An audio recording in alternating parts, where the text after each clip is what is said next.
Salut les otaks, salut les gamers, j'espère que vous allez bien.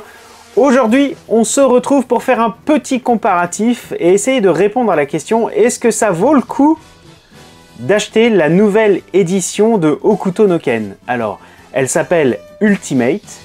Je crois que l'ancienne édition s'appelait également Ultimate, l'ancienne édition de chez Kazé. Et comme vous le savez très certainement, Crunchyroll ayant racheté Kazé, l'édition change, les tranches changent. Toute la fabrication change et on va voir ensemble le contenu entre ces deux éditions.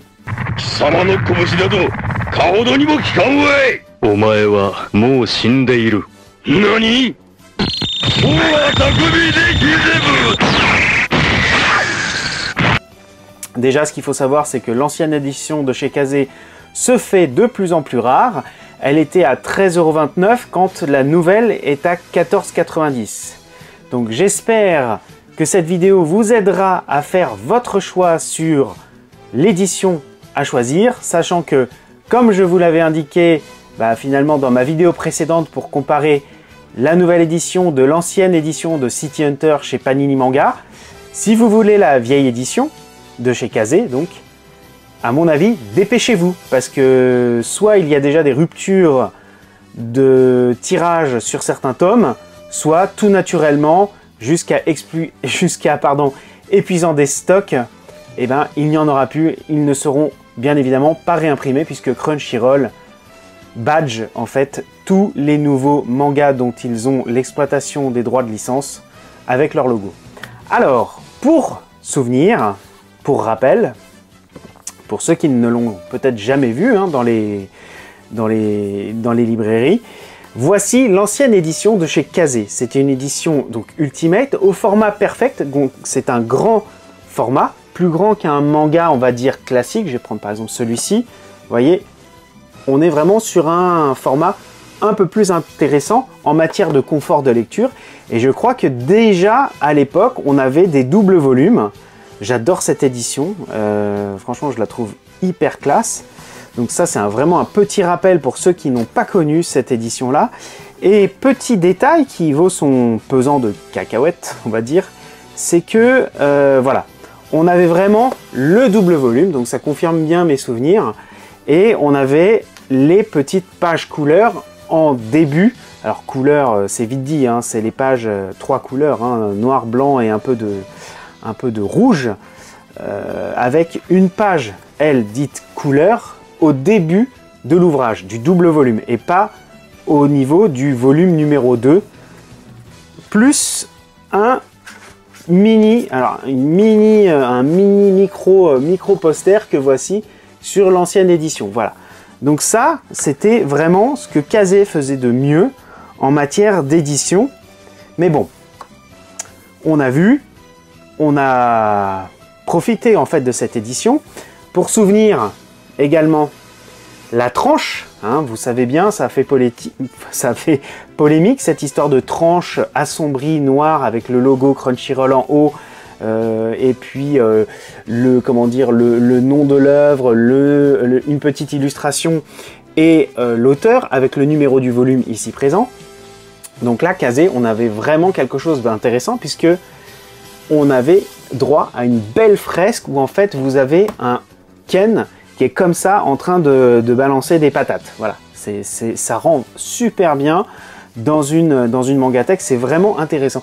Et c'était la grande question d'ailleurs qu'on pouvait se poser, c'est quel allait être finalement le traitement graphique de Crunchyroll sur les œuvres où il y a une fresque. Donc on a la réponse, j'ai la réponse puisque il est là.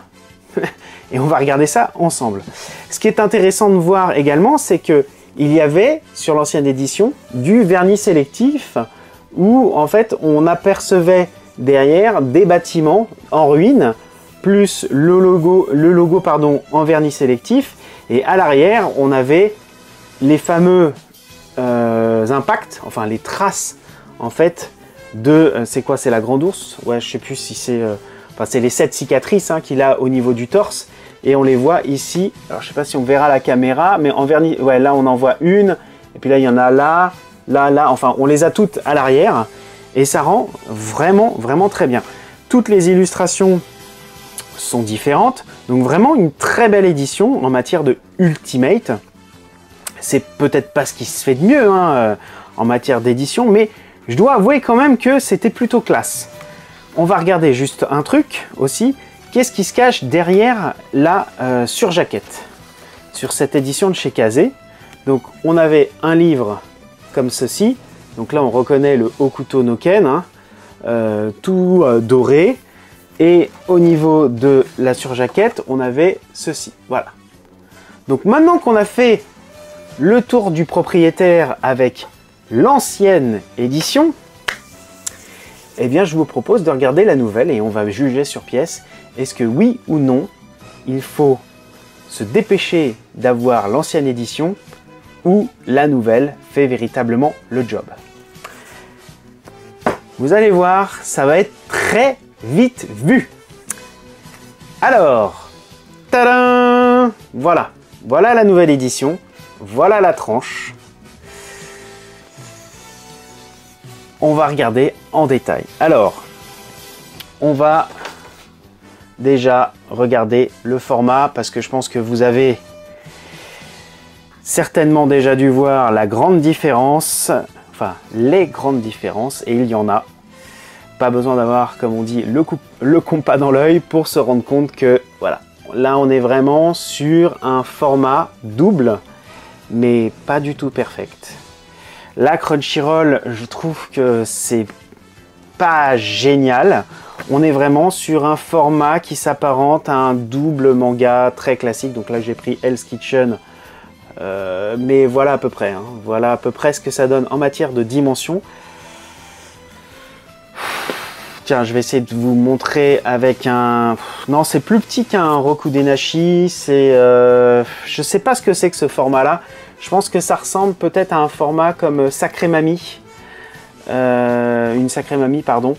Bon, déjà, point négatif, on va dire pour la taille. Après, concernant la surjaquette, donc on est sur un format qui n'est pas glacé ni comportant de vernis sélectif, mais par contre on est, je sais pas si vous avez entendu, on est sur quelque chose d'un petit peu rugueux en matière de papier, enfin rugueux, toute proportion gardée bien évidemment, mais bon, on n'est pas sur une surjaquette du même niveau que l'ancienne édition, sachant que la nouvelle est quand même à 14,90 hein, me semble-t-il, hein, quand la dernière était à 13,30 €, sachant que, bon, évidemment, moi, à l'époque, je l'avais acheté bien moins cher, il n'y a même pas le prix dessus, je me souviens pas. Ah oui, c'est les codes. Les codes éditeurs, c'est tellement pratique pour les éditeurs, parce qu'ils peuvent changer les prix, que le code ne changera jamais. Par contre, s'ils mettent le prix sur le livre, ils sont obligés de le vendre à ce prix-là, et donc ne pas avoir à faire de réimpression quand ils mettent un code. Je ferme la parenthèse. Donc, on a cette édition avec cette illustration. Donc l'illustration, celle-ci, on la connaît puisque je crois qu'elle est déjà présente sur un des volumes de l'ancienne édition Ultimate de chez Kazé. À l'arrière, on a vraiment le strict minimum.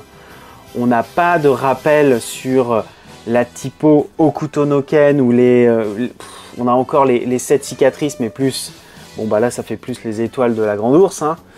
On a un petit résumé, bon, un petit code barre hein, très classique, et puis la tranche. Voilà, la tranche en blanc.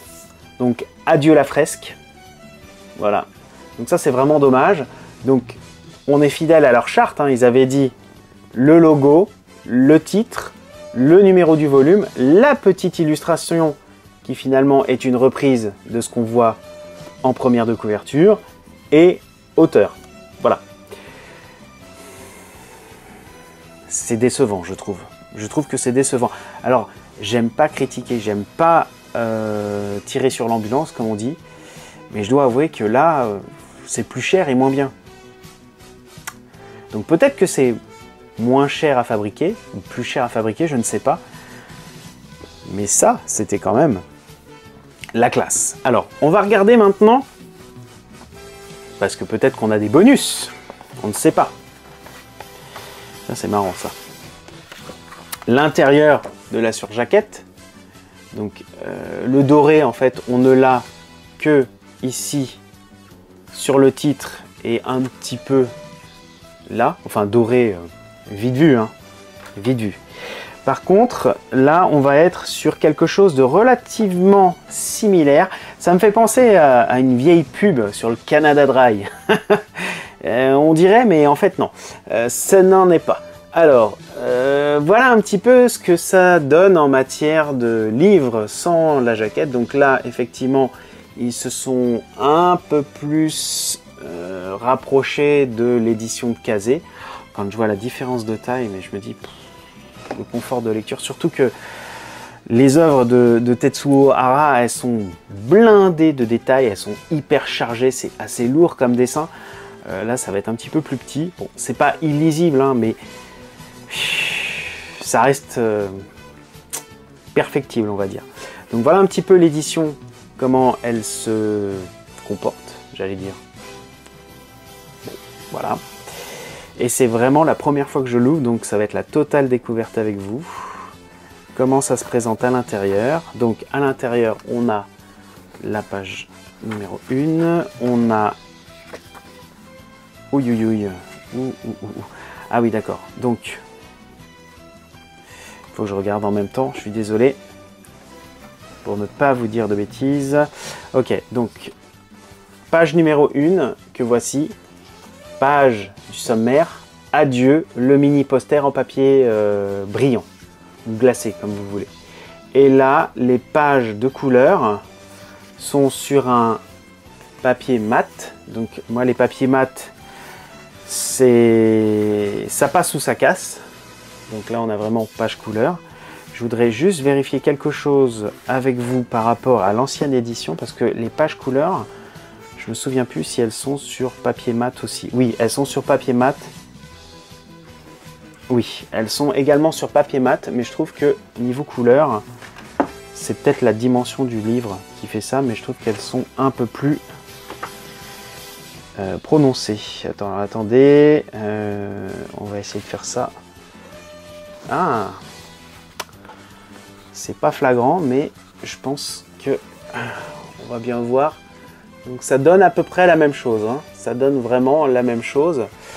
En matière d'épaisseur, là aussi, je pense que le grammage du papier est...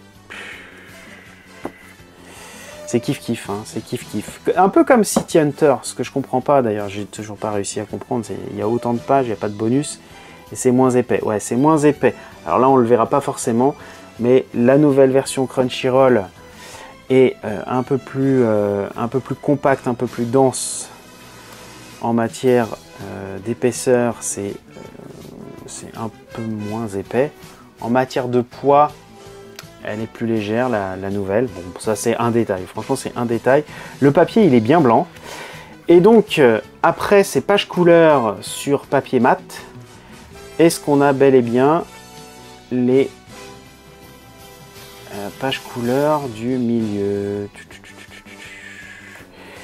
Alors j'aurais dû mettre des marque-pages, mais je voulais vraiment faire la découverte avec vous. Donc je ne sais pas non plus s'il y a eu un relettrage, une nouvelle traduction. J'aurais dû peut-être regarder, mais là on est vraiment là pour faire un avis à chaud. Je vous laisserai d'ailleurs libre cours à vos réactions. Je vous invite vraiment à me laisser vos réactions, vos commentaires en bas dans la zone prévue à cet effet. Alors, il y a dû y avoir un petit retravail sur le lettrage parce que quand on regarde, en fait, ici, vous voyez le titre du second volume de l'édition Ultimate Kazé, on se rend compte qu'il n'est absolument pas typographié de la même manière. Vous allez voir, j'essaie de retrouver la même. Voilà. Voilà, vous voyez, c'est pas du tout le même lettrage. Alors peut-être que dans les traductions, il y a peut-être eu un changement. Bon, on est évidemment très loin des traductions de la série animée Ken le Survivant. Puisque bon, moi je dissocie Ken le Survivant de Hokuto no Ken. Hein. Là où Ken le Survivant c'est au couteau de cuisine et Hokuto no Ken, on est vraiment sur les vraies traductions d'origine. Donc niveau page couleur, au centre, on se retrouve exactement avec la même chose. Hein. Donc on n'a pas de papier glacé couleur avec le mini poster à l'intérieur. On est vraiment sur l'histoire et c'est réduit à son strict minimum. Et à la fin, on a explication spéciale sur l'histoire secrète de la naissance de Hokuto no Ken. Donc on voit ça en 2 pages. Voilà, avec la fin que voici. Chose qui d'ailleurs je vais complètement zapper sur l'édition Ultimate de Kazé. On va vérifier ça ensemble parce qu'il me semblait qu'il y avait des choses un peu différentes à ce stade-là. Alors peut-être que c'est un bonus qu'a rajouté, c'est fort probable. Oui, ça c'est quelque chose que je ne vois pas. En fait, à la fin, on a les crédits sur l'édition de Kazé. Chose qu'on a également sur la version Crunchyroll, bien entendu. Et la fin se termine en fait sur comme ceci. Bon, je vais pas spoiler, mais en même temps, Hokuto no Ken, depuis le temps, il y a prescription, on va dire. Je trouve quand même que c'est... tiens, j'avais oublié ça. On a ça sur l'édition Kazé. Je l'ai pas retrouvé. L'assassin ultime, donc c'est 2,5 tomes. Ah, je me souviens plus. Je me souviens plus, on va juste vérifier. Parce que je le vois pas. Je ne sais pas si ça se termine exactement au même niveau que... J'ai pas regardé le nombre de... Non, j'ai pas l'impression. Chapitre 8. Ah, j'ai l'impression que le contenu est un petit peu différent. Auquel cas, ce qui expliquerait un petit peu l'épaisseur qui change, mais ça ne doit pas changer des masses. En tout cas, je pense que je vous ai assez éclairé pour savoir finalement laquelle de ces éditions vaut véritablement le détour, quoi, hein. Comme disait une certaine pub sur les réseaux sociaux, la question, elle est vite répondue. Voilà, écoutez, j'espère ne rien avoir oublié dans ce petit élément de comparatif. On a vu le prix, la fabrication, on a vu en détail les couleurs, les petits suppléments. Je trouve très honnêtement que Crunchyroll a fait un choix assez discutable, on va dire, sur cette édition qui est, à mon avis, bien moins disante que la version de chez Kazé, qui, je trouve, était vraiment Ultimate. Ça, c'est vraiment pour moi de l'édition Ultimate. Pourquoi ne pas avoir repris? Peut-être que avec les prix du papier, ils ne pouvaient pas se permettre de faire des éditions plus grandes. Peut-être qu'ils n'ont pas les chaînes de production, d'imprimerie, je ne sais pas. Peut-être qu'ils n'ont pas envisagé de faire des versions un peu plus grandes que ce qu'avait fait Kazé. De souvenir d'ailleurs, chez Kazé, il n'y a que cette édition qui était un petit peu au format perfect. J'ai pas souvenir d'avoir vu des mangas de chez Kazé de cette dimension. Donc peut-être que c'est plus simple pour Crunchyroll d'avoir fait un double volume comme celui-là. Bon, après, pour ceux qui ne l'ont pas, il n'y a que cette édition à prendre, hein. Vraiment, ça reste une œuvre must-have à avoir dans sa mangathèque, ça c'est indéniable. Peut-être que la version numérique serait une bonne alternative pour avoir des planches plus grandes, ça c'est vous qui choisirez.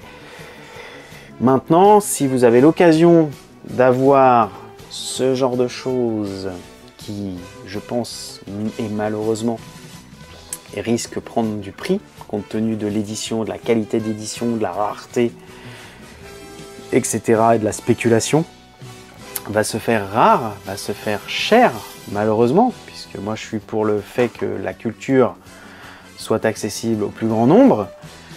Eh bien, on va se retrouver avec de la spéculation sur les anciennes éditions d'Hokuto no Ken. J'ai pas regardé sur les sites de vente, et ce serait pas étonnant de voir des prix flambés par des personnes finalement peu scrupuleuses. Donc moi c'est sûr, je vais la garder, mon ancienne édition, parce que celle-ci, eh ben, je n'en veux pas. Voilà, c'est vraiment dommage. Je m'attendais à quelque chose, peut-être, je me suis peut-être un peu trop ambiancé. Quand j'ai vu édition Ultimate, je me suis dit, bon, bah, peut-être que Crunchyroll va mettre les petits plats dans les grands pour ce classique hein, du manga. On savait pas du tout, on n'avait pas vu de visuel, enfin moi j'en avais pas vu, je m'étais dit bon, ils vont peut-être faire quelque chose avec la fresque, au niveau des tranches. Bon, voilà.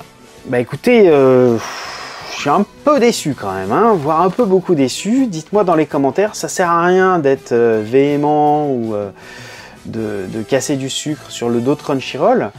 Je dois avouer que là, sur cette édition-là, c'est perfectible, voilà. En tout cas, j'espère que cette vidéo vous aura plu. Je vous remercie encore pour les dernières vidéos de comparatifs que j'ai pu faire sur le manga City Hunter, mais aussi sur l'édition Ki-hoon, exclusivement distribuée chez Carrefour. Elles ont bien marché, ces deux vidéos, donc je suis ravi que ça puisse vous plaire. Et puis moi, je vous dis à très bientôt pour une prochaine vidéo. Mon petit doigt me dit qu'on ira voir un autre éditeur avec certainement une licence qui a été adaptée en BD, une licence qui finalement est sortie en France en même temps que ça, et en même temps qu'un certain Dragon Ball, où il y a des chevaliers, voilà. Donc moi je vous dis à très bientôt, on essaiera de faire ce petit comparatif également, parce que c'est une BD qui à mon avis doit faire partie d'une mangathèque, mais d'une bibliothèque également, mais peut-être pas pour tous les lecteurs. Voilà. Moi, je vous dis à très bientôt pour une prochaine vidéo. J'attends vraiment vos réactions. Restez bienveillants entre vous. Pas d'insultes, pas de... Voilà. Le pouce bleu, j'allais dire le point bleu. Hokuto no Ken oblige. Et puis, bah, si vous partagez, bah, franchement, vous êtes au top. Voilà. Allez, moi, je vous dis à très bientôt. Ah, ciao tout le monde, bye bye.